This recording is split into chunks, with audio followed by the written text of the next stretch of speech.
This box contains a vintage kit from Rivarossi. It's an HO scale construction kit of a Italian Type MVA box van from the Italian State Railways.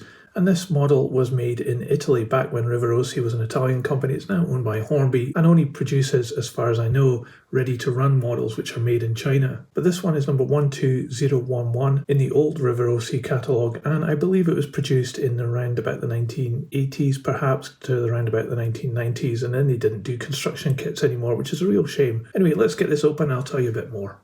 So we do have the instruction sheet, which is going to be really handy, but this is all in Italian, so I'm not quite sure what it's saying here. So we open it up, we have a component, so I guess this is the parts that are in this kit and the quantities of them. And thankfully we do have some instructions in English here as well. We've also got some information here, which I think is other kits in the range. And on the back there's some simple assembly instructions, so not many parts to this kit, but it looks as though it could be a lot of fun to make. You'll notice here as well these two parts, and we have them here on this unopened bag of extra pieces. So these are actually looking like they're barrels. This van used to be used by the Italian State Railways to transport predominantly wine. We also have this rather flimsy piece of paper which is talking about the couplings on this, that apparently you have to construct them as well.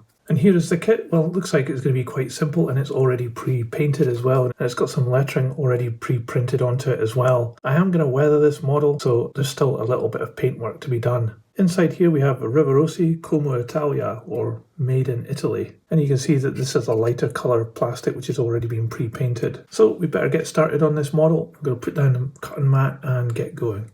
This model comes with really massive wheels here. I'm actually going to ditch these and put in more modern wheels. And also these couplings are really chunky as well. So I think I'm going to fit this with 3D printed NEM pockets and just put in kind of modern couplings as well. So there's a bit of custom work to be done on this model. But for now, I'll get stuck into painting the main pieces. And while I'm doing this, I'll just put on some music for you.